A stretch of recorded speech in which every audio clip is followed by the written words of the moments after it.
Get out of the way! Slavery!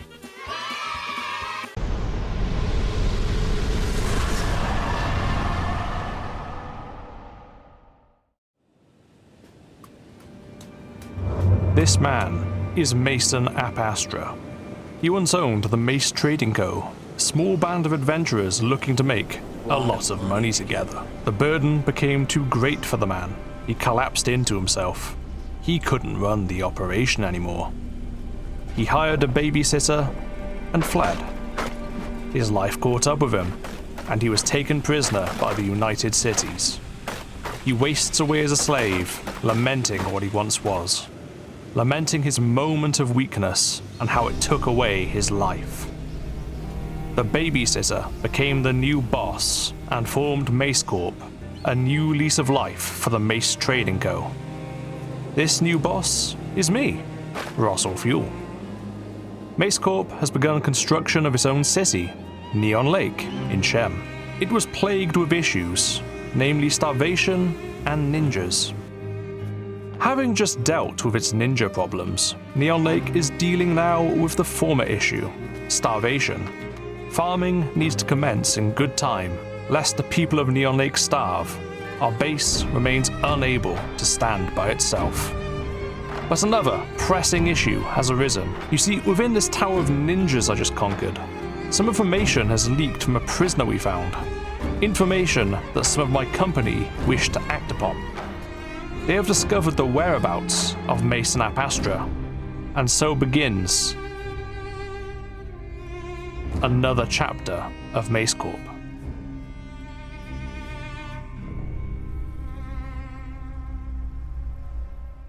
So, let's address our next moves. First, let's capture the leader of the Black Dragon Ninjas. I want them kept, for reasons that will one day become clear. Now, we don't know the fine art of acquiring cages yet, so we're just going to carry D-Mac and Buzan around. But I'm not sorry. So, we head home. We have farms to build, research to do, and an infrastructure to form.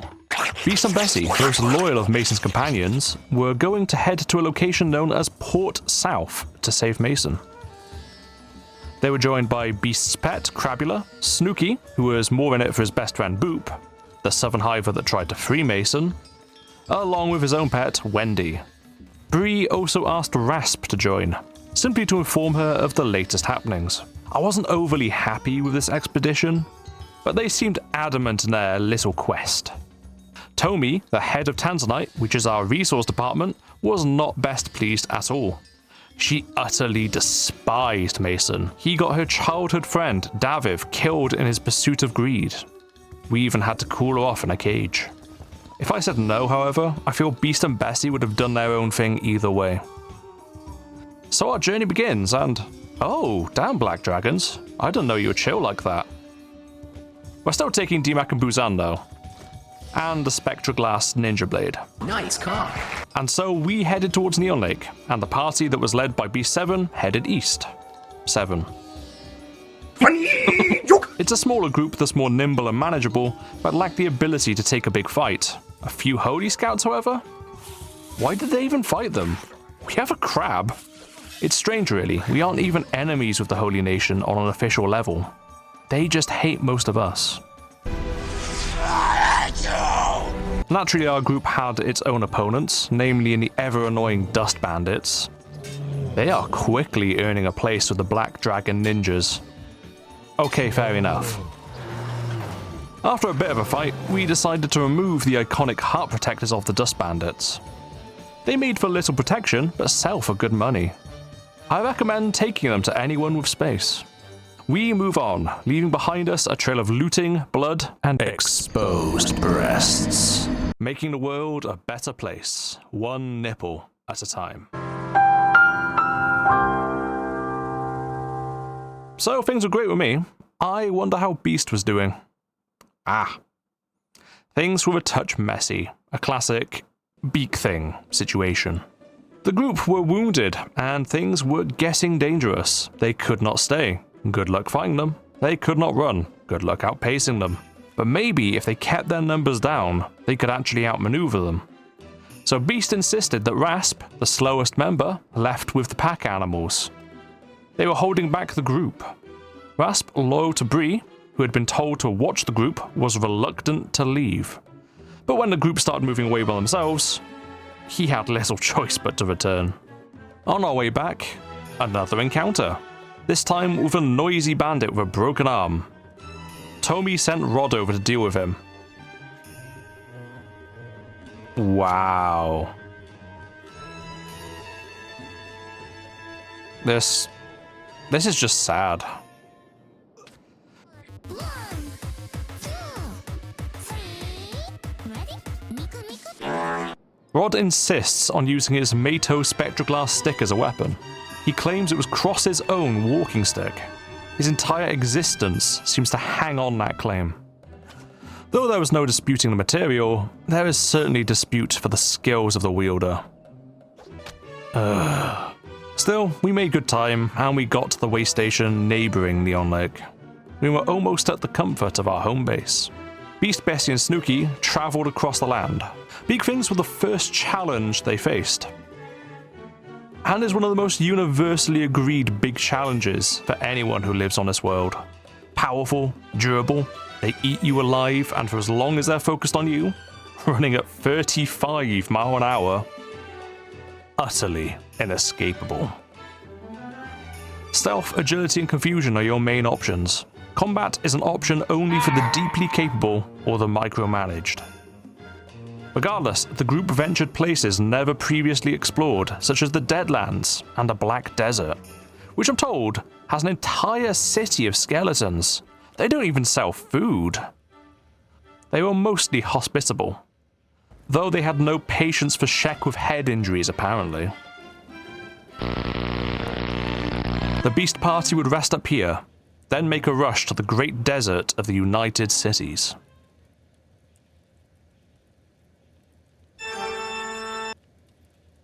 The rest of us reached Neon Lake, only to come back to a set of demands. From who? I don't know. I felt the pressure though. One of our resident gorilla men, El Gordo, wandered off. He was getting hungry, but fancied something a little more exotic. Oh, for fuck's sake, Gordo. Oh, actually take as many as you can, mate. Practically all the food we've ever bought has been funded by Beak Thing eggs. Bastion would have been proud. Anyway, remember those bandit demands? I think they're actually from these angry Sheks ransacking our base. The Band of Bones, exiled Czech warriors who lost their sense of honor. They were becoming quite the nuisance. Even so, their demands fell quietly on the blade. Still endangered, even after what we did to the Black Dragons, and still unsustainable.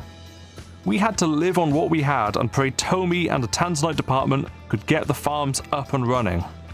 But all we really need is a small victory. While we settled back into our apparently unsafe home, the Beast Party were nearing their destination. Port South was in sight. The plan was to enter and play it cool. Beast's story is that they are just travelers looking for some respite. When asked about Snooky, the cannibal companion, Bessie quickly said that they may be interested in, buying a slave and trading in their shockingly civilized cannibal for a few cats as payment. This delighted the slave mongers and eliminated suspicion, but Bessie and Beast kept Snooky in sight so no one got any ideas to grab him. Beast walks into the shop and peruses the stock and acts totally natural. So does the slave he's looking at. He met eye to eye with Mason Ap Astra. Then casually started chatting with the shop owner to dissuade any suspicion. Snooky, on the other hand, was not so subtle. He ran right past Mason and to the roof of the Stormhouse. He stared face to face with his long-lost friend, Boop. Beast had to literally pull him away before he blew the plan. Poor cannibal probably never saw a southern hiver before.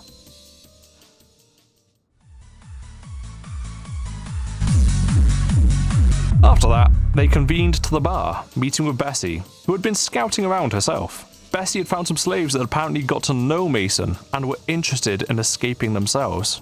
One of them was known as the Transporter. a man who simply transported things around for money, until one day he had a deal fall through in a swamp.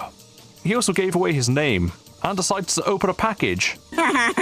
Movie references. Linking dealings between United Cities nobles and Holy Nation priests. The package was a woman wrapped in a burlap sack, taped to a garrow. Isabel was the daughter of a high-up priest in the Holy Nation. She dreamed of becoming a canoness or maybe a seamstress. She wasn't really sure. Either way, using hemp brought in from the swamp and rum brought in from the United Cities, Isabel was made to secretly brew illegal blood rum that her father sold on. When she was caught, the priest claimed his daughter was possessed by the evil she-devil, Narco. Jason, after running some hemp to the priest, was told to unknowingly take Isabel to Port South to live as a slave forever. However, Jason himself ended up being taken in as well after examining the contents of his delivery. Bessie also mentioned some goblins amongst the slaves. They seem to be a mean lot of hivers associated with factions south of the Great Desert. Beast jokingly said that the best way to get on the good side of this faction or any faction is just to buy up all their slaves. All factions seem to love it when you invest in the slave trade, apparently. Slavery! Snooky then pipes up, mentioning that Barry Scott back home thought about doing that with Beak Things. Everyone bursts into laughter. Beast assembled a plan to break out Mason, Jason, and Isabel. First, he conducted some food to all of them, giving them the strength to escape. They were to break out tonight. Jason had already started to break his own lock, while the others had to wait. Snooky was so adept at picking locks, he could do so by waving his arms and casting scary cannibal magic from a meter away. Wow. Beast was distracting a pleasant gentle sir, wielding a goblin corpse over his shoulder for no discernible reason. Snooky set loose his targets. Bessie, on the other hand, was operating a second facet of the plan. She was breaking free random prisoners, not to free them, but to use them as a distraction. This one looked like they wouldn't get far without a kick in the rear. Perfect. Mason also tried to enact this same plan without conferring with the others, thinking it was peerlessly intelligent. Unfortunately, Nerg here wasn't skilled enough to break out of her own cage, defeating the point. Mason awkwardly had to hint at the sneaking Snooky to free her as well. I can't take it anymore! Yelled Rackman the Hiver, which was a cue to get things set in motion. Except it wasn't. So Jason found a more willing candidate. Keep them busy, he said.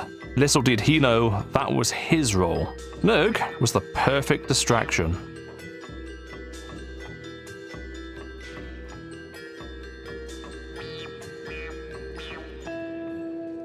I would absolutely welcome her to MaceCorp as part of our family.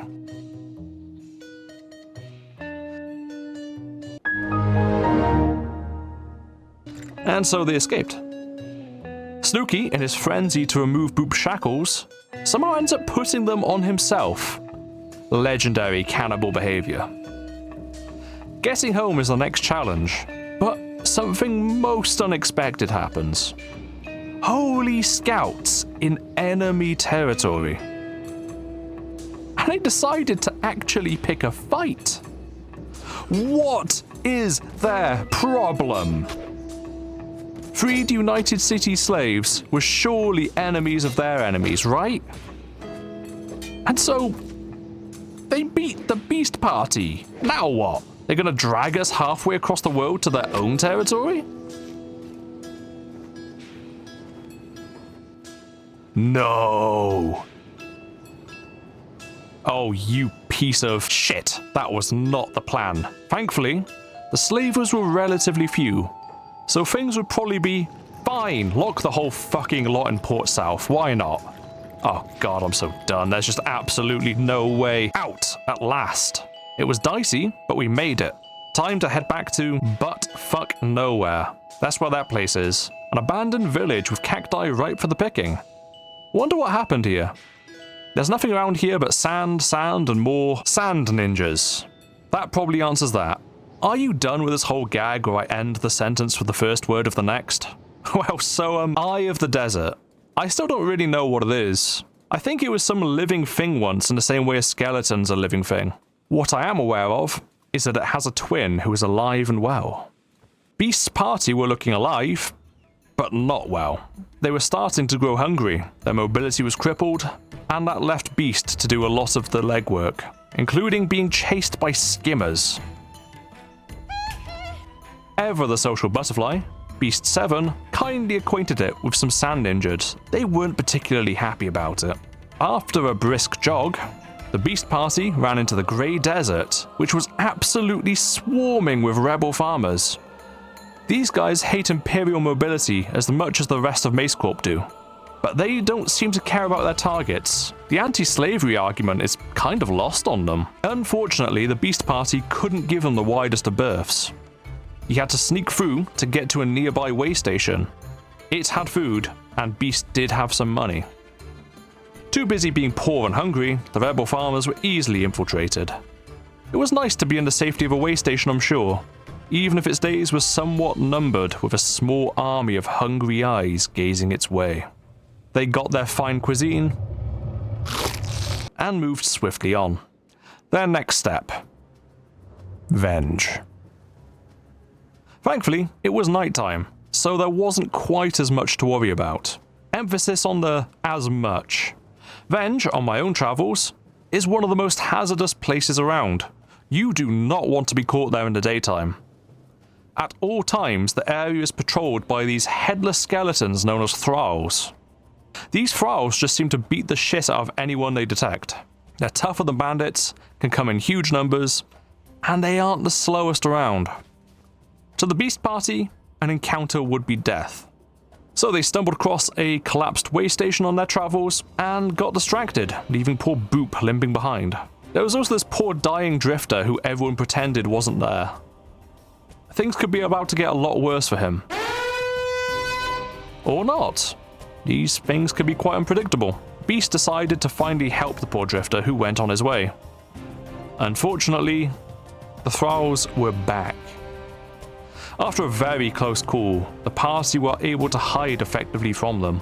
They pressed onwards, keeping note of the thralls' pattern. They knew daybreak would be an ugly time to be caught here. These four pricks just seem to keep changing direction.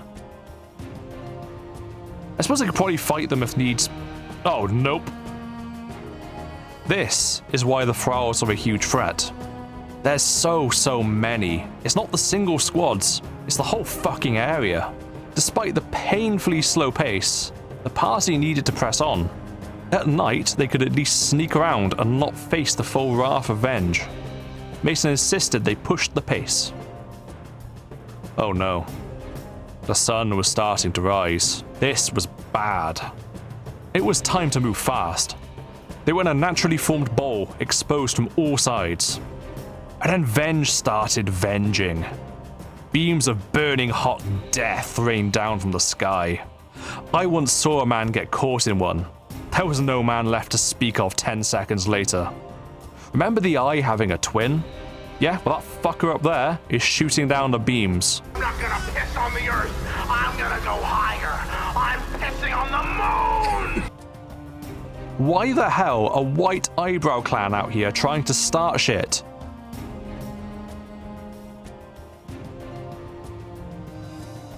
Move! You will be the burnt eyebrow clan otherwise. Beast expertly redirects them by shouting derogatory words directed at their facial features. He managed to shake them off, but now we had the issue of daytime thralls. Despite having no heads, they will find you better in the day. Much better. This is exactly what we feared. The party tried to sneak away while Beast did his thing.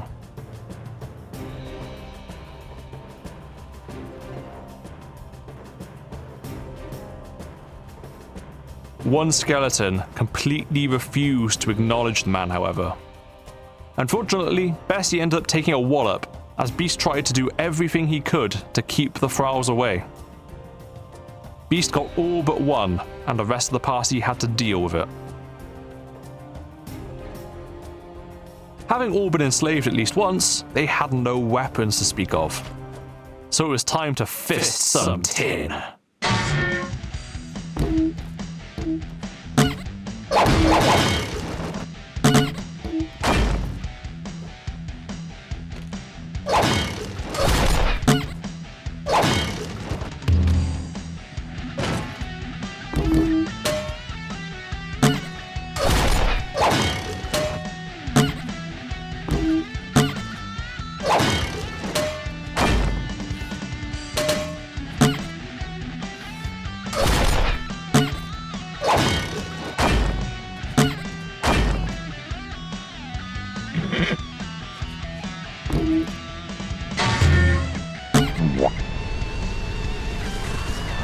few broken hands later, the party reunited with Beast, cooling off in a pool.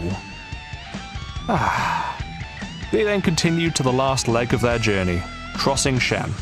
On the way past, Mason noticed a bug house in the middle of nowhere. Dust Bandits were fighting the Band of Bones? Band of Bones don't live in houses. Mason suddenly thinks he's just found the headquarters of the Band of Bones. Xander's hideout. Xander. He must be their leader. Taking note, he pushed on. And they made it to Neon Lake. The Beast Party returned. And so, the fated reunion happened. Mason Apastra and I met again. We exchanged surprisingly few words. There was a veiled hostility there. I may have saved the Mace Trading Co., the same people he told me to rescue from the Manhunters, but in doing so, I had completely taken over his project. There was a bitterness, but not one he could reasonably justify. He knew that, and that's why he's got so little to say. Not even a real thanks. But regardless, upon the request of a few Mace Trading Co. originals, allowed Mason to stay, and so, he went off to bed. But his return couldn't go unpunished. He was confronted by his #1 hater, Tomi. Tomi lost her childhood friend Daviv to Mason's foolishness. Now it was time for revenge.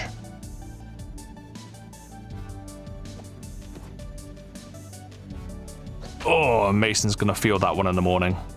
And with that, Neon Lake carried on.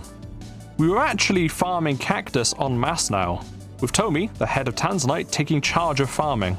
Snooky, upon just returning, was disappointed to learn the stove for cooking the cactus remained unpowered. Until that night, we built our first generator.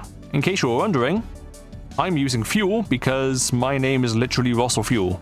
I'm not using some woke pussy wind to power my city. And just like that, Neon Lake had power. We had water, food, energy. There's only one resource left to make us fully sustainable. Fuel. I'm using fuel. Now, contrary to my name, I don't burn very well, so we would need to find a means to produce it. I told Bree to stop reading DMAC stories and instead focus on researching fuel production. She flatly told me that she needed more advanced documentation. Jason Statham ended up volunteering to transport some engineering blueprints to her from some ruins in Venge. Delighted, but not yet knowing Statham's abilities, Bree sent him out with Garfield, our pack Garu, and Shinku, Aquamarine's resident hat collector. Not before we're left dealing with yet another Dust Bandit attack. I don't even know how they're getting in at this point. Time to upgrade the walls, I guess. In fact, while we're upgrading the walls, let's upgrade the whole damn city. It's about bloody time. We're opening Gordon Ramsay's new restaurant, the Idiot Sandwich. Upgrading Snooky's shack with Boop as a sous chef. Opening a rum distillery. Let's open up a damn hemp farm too, because that's what we're going to use to make our fuel. Onwards and upwards. Neon Lake cannot be stopped. How's things going in Venge, Jason? There's a fucking big thing in the bloody shop. Great. Anyway, back to my own problems. Well, aside the Dust Bandits, the only issue right now is that Mason has been making waves since his return. Citrine asked for him to be their leader, which I stupidly allowed. Now he's making a lot of noise about the Band of Bones, saying we should all storm Xander's hideout. Personally, I find the Dust Bandits a far bigger threat, but he just won't pipe down. Insufferable fool. Anyway, looks like Jason Statham made it deep into Venge. Before long, he reached the coast and set his eyes west, before submerging himself in acid. He dragged Shinku with him to a post-war structure of some kind. It was an adventurous, but honestly quite serene time. Wish you were here. Okay, let's have a look what we're dealing with. Go on, Shinku. Okay. Hey, put that with the rest. Jason's finally unlocked his. And... Oh, this is beautiful. 4 engineering blueprints is huge. Alright, get that back home. Ugh, what is it this time? Dust bandits?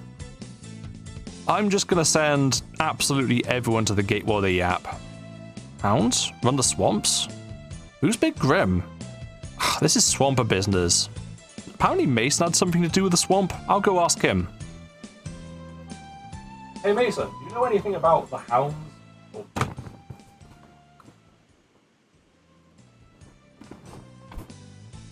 Okay, Mason has started sprinting towards the gate.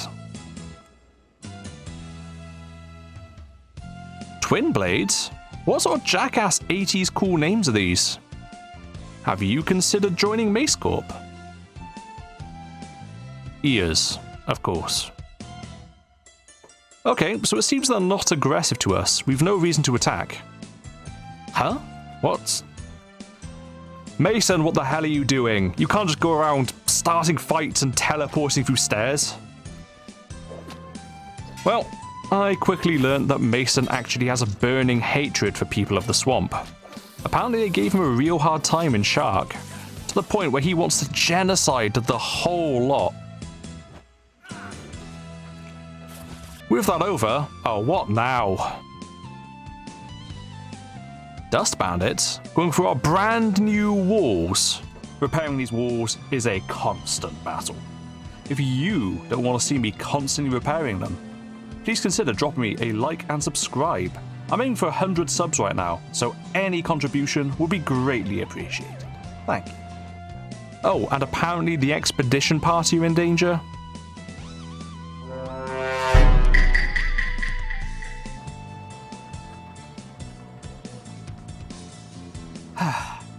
Excuse me one moment.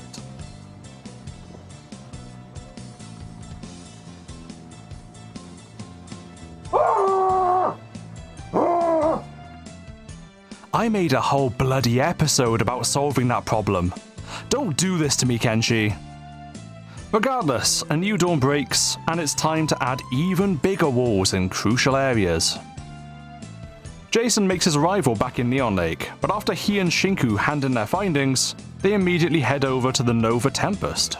Nova Tempest is a good, fairly close place to sell items, and along with that, a perfect place to make a quick cat or two. There's a constant internal war between the Red Sunset and the Wujan sellswords that makes great business for vultures. Reputable businessmen like us. Some of the shops even get entirely abandoned during the fighting, making for immaculate looting. After a long day of theft, we can redistribute these legitimately acquired goods at Flats Lagoon for great financial compensation. I love business. It just works. It's not, I'm not kidding. With great success backing them, upon return, I sent Shinku and Statham into the Holy Nation. As they were both human, they should face no hazard there, and might find some exciting blueprints we can't normally access. Now, this is an idea we can't go far wrong with, one of the lowest risk endeavors we've had. Good fucking lord, he's like a mangled fly smeared across a wall. So it turns out the Holy Nation Shek Kingdom War was still in full effect. And even though the Shek are by no means our enemies, they get filled with adrenaline sometimes, and only see red. Jason and Shinku went into a conflict zone hoping for loot, but before so much as touching another person, the Shek got all pissy about it. Jason got downed and Shinku barely escaped. Jason got up a couple times and tried to run, but ended up in this state. Shinku had to wait all evening for a chance to save him. They literally went to the City of Bad Teeth, got misgendered and harassed, and even did some shopping, and only then made another attempt to save Jason in the morning. Jason was in stable condition, just utterly surrounded. Shinku's timing was just right. The rest of their trip was entirely uneventful. What was of interest was the way Jason decided to enter Neon Lake. Seriously? We just made the wars bigger, come on! More war problems ensued, and the bandits started beef with Barnacle Bill's turtle, Whitebutt. Those are not limps of injury, but limps of hubris. No one could actually get to him. So I took matters into my own hands. I get my Eagles Cross and... Okay, that hit.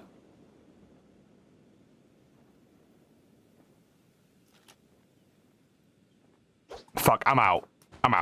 But like any good CEO, instead of simply taking the hit to my pride and moving on, I throw money at my problems in spite. I literally built a ramp just to take this fool out. The absolute audacity.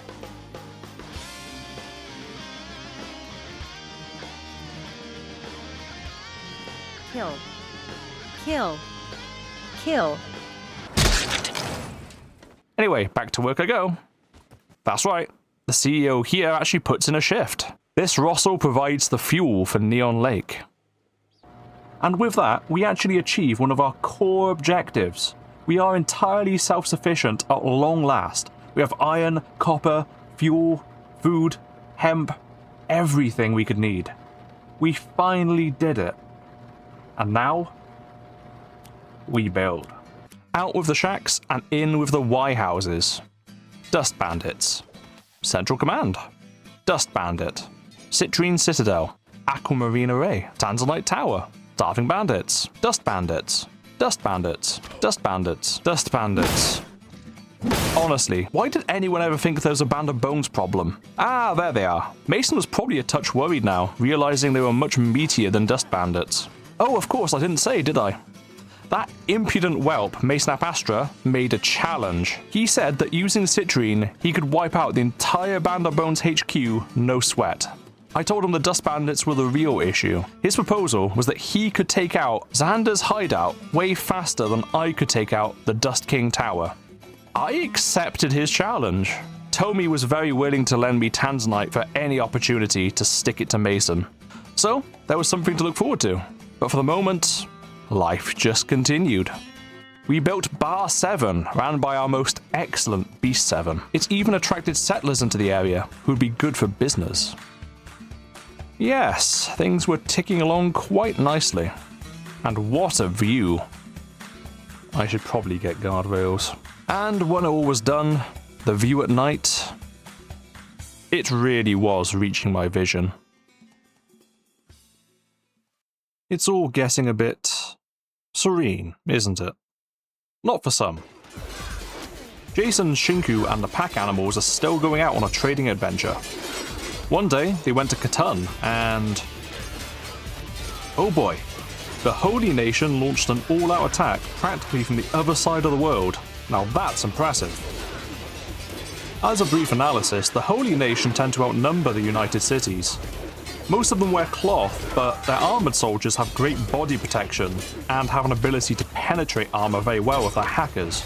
United Cities have a more balanced but higher overall skill with far better armor, covering their entire bodies, most notably their limbs by comparison to the Holy Nation. This is even more brutal than the Battle of Squin. Statham took advantage by stealing from some stores. Unfortunately, we couldn't stick around to see the result.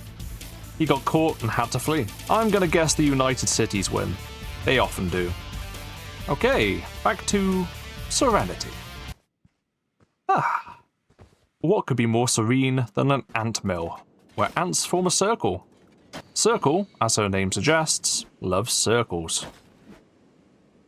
Ant mills, sometimes called death spirals, are a natural phenomenon where ants follow each other due to losing a pheromone trail. They lack direction, and eventually die of exhaustion, or boredom, or something.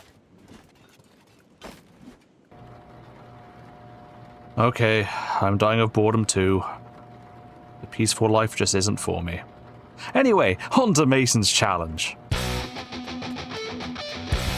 Mason will be going first. The rules were as follows. The timer begins once the first person attacks or is attacked. The timer ends when there is no resistance for 1 full in-game hour, unconscious or not. Bree sent Rasp to time Mason and Bastion to time me. Mason's advantages was that he had the entirety of Citrine. He also had Crabula, who is a monster.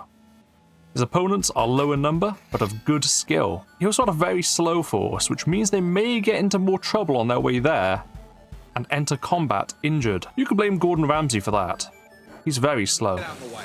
Get out of my fucking way. Get out of my way! Mason and Citrine were chomping at the bit, ready to go, though not as ready to go as the Western Hive tradesmen. These people get the grind. And so, they set off, and the moment they're out the area, fucking dust bandits.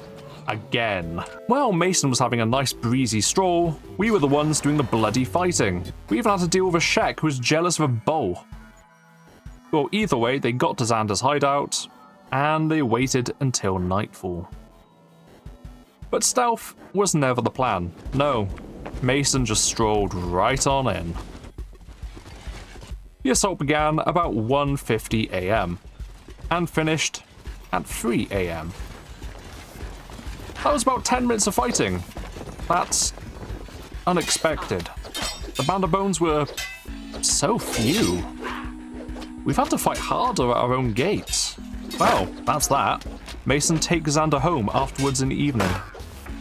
Bree volunteered to keep an eye on Mason's prison while he was away. She saw a dust bandit sneak in and promptly eradicated the vermin. After being carried for weeks, D-Mac and Buzan were also pushed into their cages. They were living off slop cooked by Gordon Ramsay. One issue, however. The next day, Mason realized he did not kidnap Xander, but just one of his lackeys. Mason, not wanting to lose face, marched himself all the way back to Xander's hideout without telling anyone. He then proceeded to kite the entire building around the Shem Desert. An issue had arisen though. Two members of Citrine, Barnacle Bill and Beast 7, had pursued Mason when they saw him run off, wondering if something was wrong. They ended up getting into a very dangerous situation.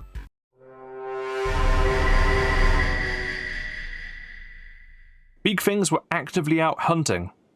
Seeing his underling's predicament, and tailed by 4 angry Sheks, he ran towards the gutters. Mason worked hard to redirect the Beak Things to a more favourable target. He even managed to convince his pursuers to attack one, and then took his opportunity the second it arrived. So, another Kenshi survival tip for you. You may remember last episode that bandits hate water. Beak Things do not. They can and will attack you in the water. If you're a slow swimmer, they will catch you. You can't duke in the water either, their animation's too fast. The absolute idea is to bait Beak Things into skirting the shallows of the water, then run off to land to create distance. This whole endeavour, despite Mason's wishes, became a sort of team effort, all of Citrine coming out to help. The whole thing took longer than his initial raid. Annoyingly, his time was already locked in. With Xander secured, it was my turn. A good few of us knew where the Dust King's tower was hidden, so we headed there without delay.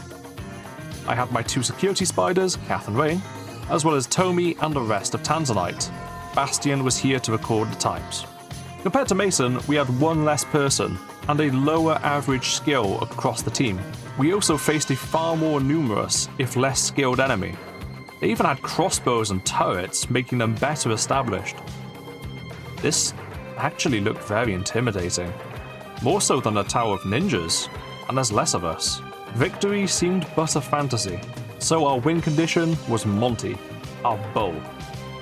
He could deal over 100 damage, and his attacks had decent AoE. So first things first, I sent in Snooky and Tomi. They infiltrate the walls to take out the turretsmen, and then we charge. Our attack begins at 2340.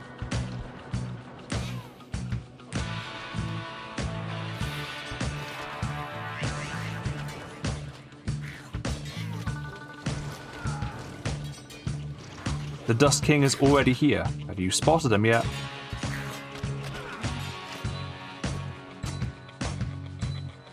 There he is! Our attack was a far greater success than I expected. With the surrender of the Dust King, it is 10 minutes to 1 in the morning. So our time was identical to Mason. Well, in my opinion, we fought the harder fight, and we actually captured our target, but technically it's a draw, and so we headed home. It felt underwhelming, all of that for a draw. This world seems to be nothing but a disappointment. On our way back, we're closely tailed by somebody that's not quite the Dust Bandits. Dust Lords?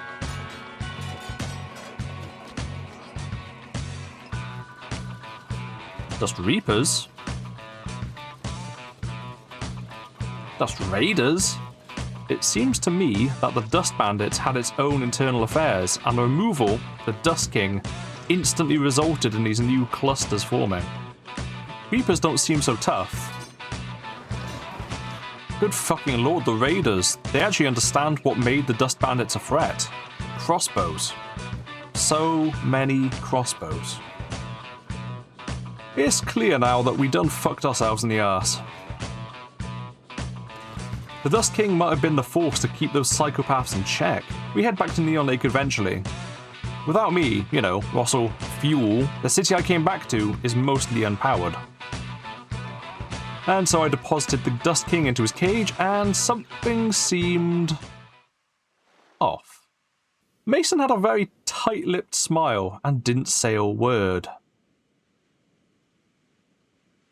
Then I realized. Mason? Where's Xander? Who? Xander. Who? Xander. Oh, running bickering! Oh, you mean the Shek guy. So, I kinda didn't care if he stayed or not. What the hell do you mean? Xander wasn't the leader of the Band of Bones. I kinda jumped the gun. Oh. Yeah. Tora the Fearless is who we're really looking for. Okay, so by default I win. Nope, I'm just gonna have to find Tora. No, we're not doing this. I win. This is the Dust King. Dust King? Mason. Have a nice day. Bye. So, with the challenge won, I sit atop my throne in Neon Lake, and wonder what's next. The Dust Bandits are gone, and now there's even worse forces at play. The Band of Bones are also still at large. The Dust Lords have even began their own break-ins already. But life goes on. Huh. Well, don't I feel empty? The truth is, things aren't always easy. Sometimes life will just keep handing you the mulligans, the unwinnable hands. You work with what you have, or you throw it away. Life is just a series of possibilities, of happening and not happening. You just keep rolling the dice. You have to keep rolling the dice. You create your own probabilities. You swap dice, you weigh them. One way or the other, you just keep rolling. And you need to keep creating the possibilities no matter what. Or you stop rolling. And you simply accept the one inevitable outcome. The one possibility that is. And maybe it's all over before it even begins. But you know what? Fuck this world. Starvation is a constant problem. Bad world creates bad people. Sure, planet Earth is a fucking nightmare too. Fear and uncertainty make people hate each other. Greed and pride make people lie and cheat. Hell, people don't even believe in what they say they believe in anymore. These bad actors sliver their way to the top of society and lose all concept and understanding of the humanity they left behind. The thing that makes bad people is bad circumstances, bad environments, and bad societal norms. We are not born good or evil, but have infinite capacity for both. In the world of Kenshi, prosperity is reserved for a limited few, and the cruelty of the world is for all. And that is why this world is filled with so many terrible people. But in the world of Kenshi, man still fears nature. So from this day, I show my defiance. Fuck you, world. In fact, no. This isn't even a world, we're on a tidally locked moon. Fuck this moon. And not to get political, but fuck Beak Things. They're strong, tough, and they cannot truly be outrun. The one beauty they hold is they do not discriminate. They are a genuine threat to anyone and everyone. A living, breathing of message of contempt and disdain from this moon to mock the folly of our lives. No other animal even comes close to achieving this role. So, after assembling my council together, we all found a common ground. We hate Beak Things, and it was in everyone's interest that MaceCorp makes money. So, it was time to go egg hunting. Only this time, things would be different. This wasn't going to be an infiltration, Oh no, not a copy of Bastion's efforts in vain last episode. No. I took to the stage with all members present, and I told them we are to seize the day from this day forward. We will not fear this world or the life it creates and destroys. We will not fear the gutters. Today, we take the fight to them. We are going to march into their nest and kill every single one that gets in our way. Consider this not just a team-building exercise or a means to financial gain. Consider this a statement of intent. We are to conquer this land and shape it into something better. This was a litmus test to see if we are worthy of this right. And so, we left. Citrine, Tanzanite, Aquamarine, divided by colour, but united as one true MaceCorp. Daybreak came, and so did we. I could have worded that better. Either way, I did the very thing I told everyone else to do. I walked without fear.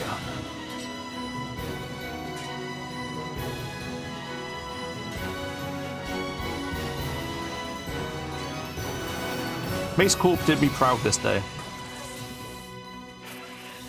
Even the very Beak Things themselves seemed to part before us. We didn't wait around. We went straight to the nest.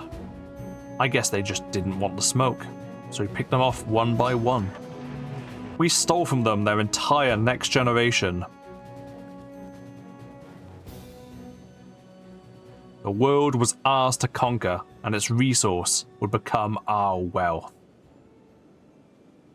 And so we headed back to Bar 7, and we celebrated. It was ultimately a small victory, but in this cruel world, we clung to it. It was our small victory. Thanks for watching. Whoa, hey, don't go yet. If you like what you saw, and you think I've earned it, please do drop a like or a sub, as it does help the channel.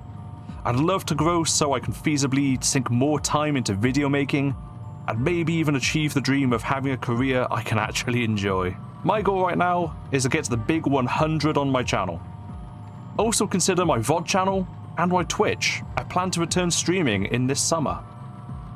As you can see here, I live in an airship.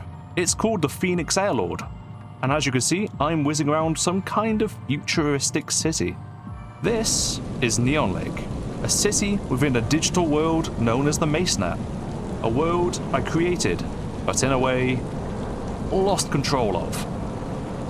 I'm currently its de facto ruler and the CEO of the largest company around, MaceCorp. Wow, I wonder where I got the name for my Kenshi faction. But the world is in strife. Many other factions are around and trying to squeeze me out of it, each with their own agenda and goal. I used to be able to simply reprogram the MaceNet and code in its mechanics according to my desires. But during my time away from it, I actually had this ability taken mostly away from me. And now you have a cult trying to summon a giant worm and enter the real world, a boring corporation of suits trying to outtrade and outmaneuver me, and an egotist who will never find joy until all eyes are on him. If any of this sounds interesting to you, please know that my next video will actually be an art stream where I make a map of Neon Lake and explain some more of its lore, so please do look forward to it. Also in the future, expect more Kenshi, as well as XCOM, Terror from the Deep. Thank you so much for your valuable time. Keep rolling that dice, keep living that life, and have a fantastic day. Rosta.